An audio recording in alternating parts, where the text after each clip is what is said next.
Welcome back, everyone. Ready for another deep dive. Always. Awesome. Today, we're taking on the Crusades. Ah, the Crusades. Yeah, talk about a period of history that just grabs you. Oh, absolutely. Full of knights and conquests. And clashes of civilizations, all that. Yeah. We're going to be using Crusades.pdf as our main source. Sounds good. Lots to unpack there, I bet. Tons of historical detail, Mm. great paintings, and the best part, it presents a bunch of different perspectives. So we're going to be jumping back to the Middle Ages. Hope you're ready. Absolutely. What specifically are we focusing on today? Well, the Crusades, they weren't just about religious zeal. Right. It was a total mix of religion, politics, and economics, all kind of like playing out on this huge global stage. Yeah, it's fascinating how intertwined all those things were back then. Okay, so Crusades.pdf starts us off with the Byzantine Empire, and they're not in the best shape. Oh. It all kind of goes downhill after the Battle of Manzikert in 1071. Manzikert, yeah, that was a turning point for sure. A real blow to the Byzantines. So can you set the scene for us? Like, what happened? What was the significance? Well, basically, the Seljuk Turks just crushed the Byzantine forces. Well, wow. Yeah, it was pretty devastating. And because of that, you had this power vacuum all across Anatolia. Big problem. Right, because Byzantium was kind of like a shield against, whatever threats were coming from the east. Exactly. They were the buffer. So you can imagine how unsettling it was for the Christian world to see them crumbling. So like, uh-oh, what's going to happen now? Exactly. And that's where Pope Urban II steps in. With his famous call to arms. Yep, that's the one. He saw this opportunity to help Byzantium, of course, but also to unite all of Christendom under the Latin Church. So, like, killing two birds with one stone. Pretty much. His speech at Clermont in 1095, it was brilliant, honestly. Yeah. Pure persuasive rhetoric. He was a good speaker. Oh, yeah. Yeah. He really knew how to fire people up. He's painting this vivid picture of Jerusalem under Muslim control, talking about how Christians need to liberate the Holy Land. Powerful stuff. Oh, yeah. And then, to sweeten the deal... There's more. He throws in this plenary indulgence. Plenary indulgence? What's that, like some kind of medieval frequent flyer program for sin forgiveness? Huh. Kind of. But think bigger. This was like a get-out-of-jail-free card for all your sins. Whoa. You fight for the cause, and all's forgiven. Past, present, future, everything. I can see why people were lining up for that. Oh, yeah. It was an incredibly powerful motivator back then. So from what I'm gathering, not every crusader was like this die-hard religious warrior. No, not at all. Crusades.pdf paints a much more, well, human picture, I guess you could say. More realistic. Right, exactly. While religion was definitely a factor for some, you also had adventurers looking for glory and excitement. The thrill seekers. Yeah, those guys. And then you had people trying to escape poverty. Desperate times, desperate measures. And even lords, the guys in charge, they saw this as an opportunity too. How so? Well, their serfs ran off to join the Crusades, so suddenly they had all this free time on their hands. Human motivations, right? Always kind of a mixed bag. Always. But I'm curious about how the Crusades, change people's views on war in general. Crusades.pdf mentions this Augustine guy. Oh, Augustine. Yeah, he had this theory, the just war theory, all about restraint in warfare. Restraint. Yeah. War could only happen for a really good reason, a just cause, he called it. Makes sense. And it had to be started by the right authorities, someone legitimate. So no random bar fights turning into a war. Right. And even then, you had to treat your enemies and civilians with a certain level of respect. There were rules. So what happened? Did the Crusaders just throw the rule book out the window? Pretty much. Suddenly, it was the Pope calling for war, and any restraint when dealing with the infidel was gone. It was like that. Gone. Yeah. They even used the Bible to back it up. Joshua's conquest of Canaan. Right. That became their justification. It was a whole new ballgame. Wow. Okay, let's talk about First Crusade then. I'm guessing it didn't exactly go according to plan. Well, the first wave was pretty messy, to be honest. Crusades.pdf describes these early expeditions, led by guys like Peter the Hermit and Walter the Penniless. Ironic, isn't it? Yeah, a little bit. Peter the Hermit leading a crusade. Right. The planning was terrible, not enough supplies, no discipline whatsoever. Sounds like a recipe for disaster. It was. The Turks basically wiped them out before they even got close to the Holy Land. Ouch. So what happened next? Well, things got a bit more organized. A more professional force, I guess you could say, emerged. This is where the big names come in, right? Like Duke Godfrey of Bouillon. Exactly. Godfrey and a few others. They marched across Europe and eventually reached Constantinople. Constantinople, wow. Yeah. And the emperor there, Alexius, he was kind of wary of this massive army showing up at his doorstep. I bet. But he needed their help against the Seljuk Turks. So he gave them supplies and safe passage. Smart move. Strategically, yeah. So this organized force, they started winning battles. They did. They took Nicaea, then Antioch, and finally, after 3 grueling years, they reached Jerusalem. 1099. Wow, that's a long time. Yeah. But there's a dark side to this victory. The siege of Jerusalem. Absolutely brutal. Crusades.pdf doesn't hold back on the detail. I can imagine. Massacres, violence, the whole 9 yards. Hard to square that with their whole holy mission thing. Yeah, that's one of the paradoxes of the Crusades, isn't it? Big time. So they capture Jerusalem. What happens next? That's where the real challenge begins. Governing Jerusalem, it turned out, was a whole different beast. How so? Well, think about it. The Crusader states, they were all fragmented, divided into these fiefdoms. Different lords, different rules, different priorities. What's to be for conflict right there? Exactly. And the native populations, they weren't exactly treated well. Not surprising, I guess. Reduced to serfdom, basically. Oh, wow. And that's where you see those famous knightly orders rising to prominence, the Knights Hospitaller and the Knights Templar. The Templars. Yep, those guys. They started out protecting pilgrims, but they quickly evolved into these elite fighting forces. So they were more than just knights in shining armor. Oh, yeah. They became key players in the struggle for control of the Holy Land. So even after achieving their initial goal, the Crusaders had their work cut out for them. Big time. And just as they were settling in, a new challenge emerged. Uh-oh. What happened? The Muslim world, they weren't just going to sit back and watch their territory slip away. They started pushing back. This is where things get even more complicated. You could say that. In 1144, a powerful Muslim leader named Zangi, he recaptured Edessa. Edessa. A crucial Crusader outpost. The loss sent shockwaves through the Christian world, and everyone started calling for another crusade. It was a major turning point.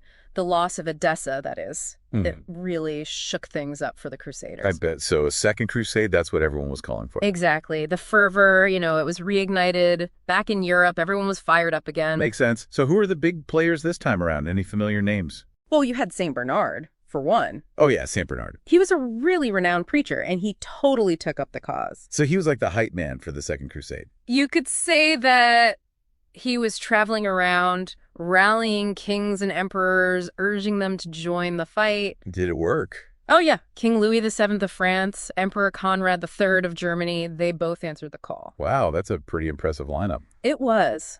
They led these massive armies towards the Holy Land, just like in the First Crusade. So did they succeed? Did they recapture Edessa and get Jerusalem back? Sadly, no. The Second Crusade was a complete disaster. No. What happened? The Muslim forces, they'd really stepped up their game. By this point, they were unified under these brilliant commanders, and they just inflicted these crushing defeats on the Crusaders. So it wasn't just about religious zeal anymore? No, not at all. The Muslim world had adapted. They had learned from their earlier encounters with the Crusaders. They were developing sophisticated strategies. They had become a much more formidable opponent.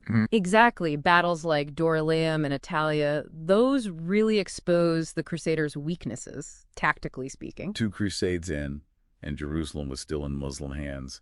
That must have been a blow to the morale back in Europe. Oh, absolutely. It really shook their faith.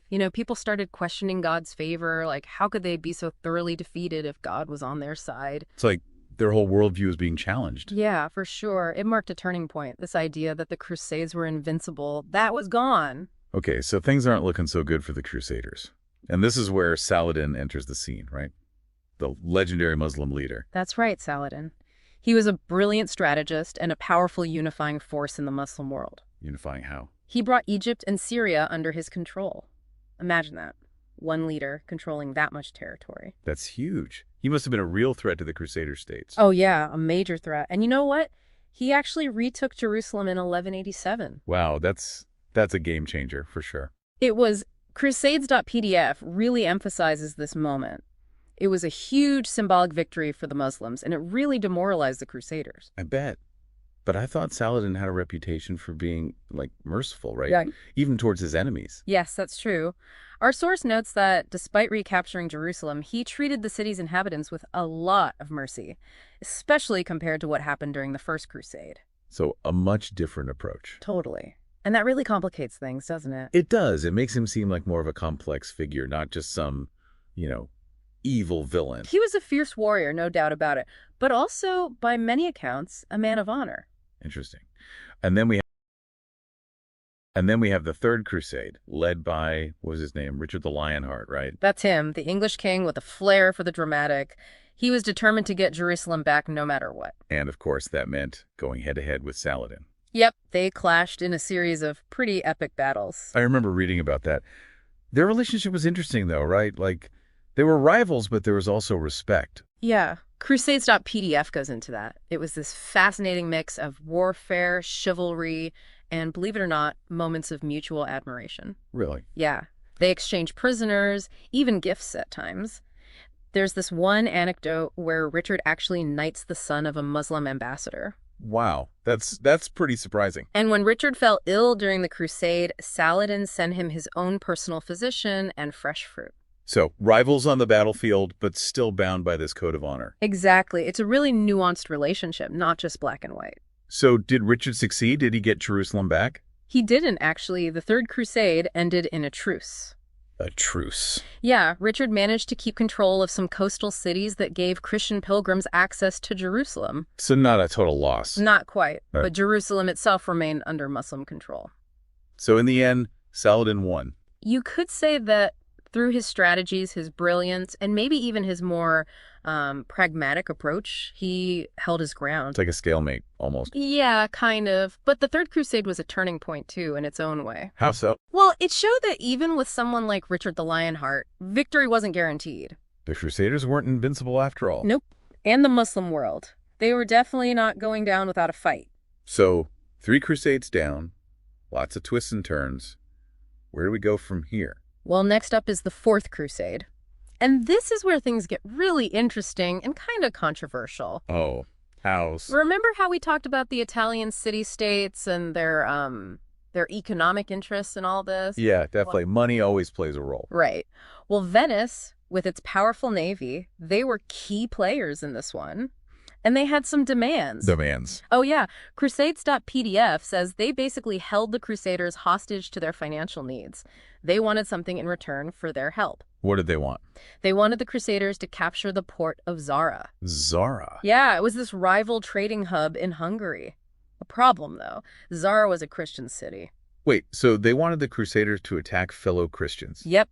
Even Pope Innocent III condemned it. That's pretty messed up. It was. But the Crusaders, they were in a tough spot. And they needed Venice's ships, so they agreed. So much for the holy mission, huh?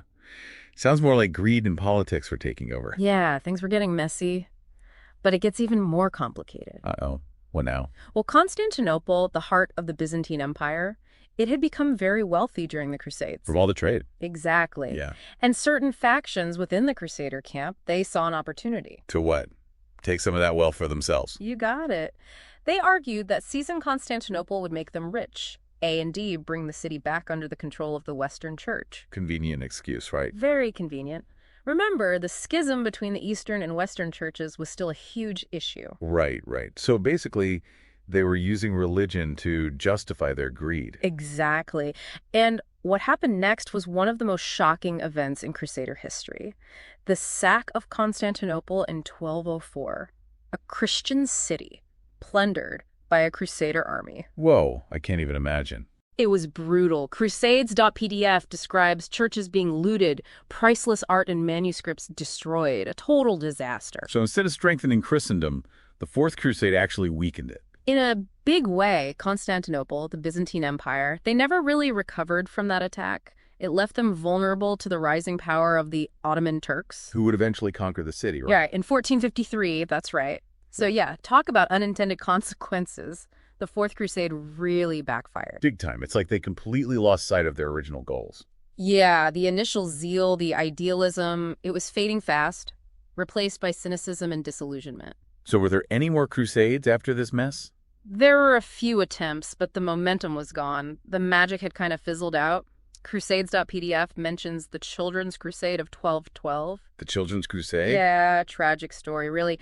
Thousands of children set off for the Holy Land. They believed they could succeed where armed knights had failed. Oh, no. Most of them died along the way, disease, starvation, some were even sold into slavery. That's just awful. It really shows how deeply the Crusades captured people's imaginations, for better or worse. Definitely for worse in that case. So what happened in the end? Well, the last major Crusader stronghold, Acre, it fell to the Mamluks in 1291. That marked the end of the Crusader presence in the Holy Land. 2 centuries of conflict, and for what? It's a question worth asking, for sure. The dream of a Christian Jerusalem, it was finally extinguished.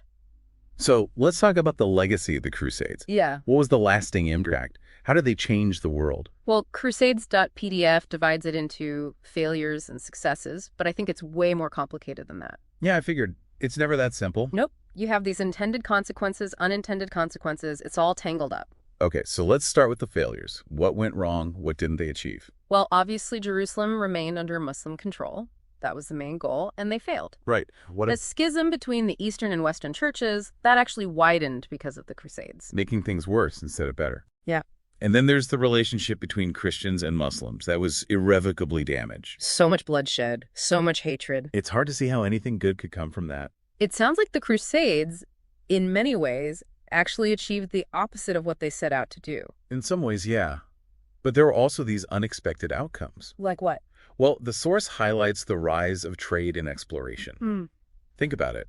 The Crusades, they brought Europe into much closer contact with the East. Okay, that makes sense. But how did that lead to more trade? The Italian merchants, they saw a huge opportunity. They started outfitting the Crusader armies, supplying them with everything they needed. Smart move. And in the process, they established direct trade routes with the East. They brought back all sorts of valuable goods and new ideas. Spices, silk, porcelain, all that stuff. Exactly. The demand for these Eastern goods just exploded, and it fueled a flourishing trade network across Europe. Wow, so the Crusades, even though they were these religious wars, they actually had a huge economic impact. They did. And they introduced new ideas into Europe, too. Things like Arabic numerals, scientific knowledge, paper-making techniques. So there was a cultural exchange happening alongside the fighting. Exactly. It's one of those historical ironies. The Crusades were mostly a military failure, but they had these unintended consequences that really shaped European history. It's like you can't just look at the battles, you have to look at the bigger picture. Exactly. But of course, we can't forget the human cost of the Crusades. Countless lives lost on both sides, and this rise of religious intolerance that, sadly, we're still dealing with today. It's amazing how events that happened centuries ago can still have such a profound impact on the world.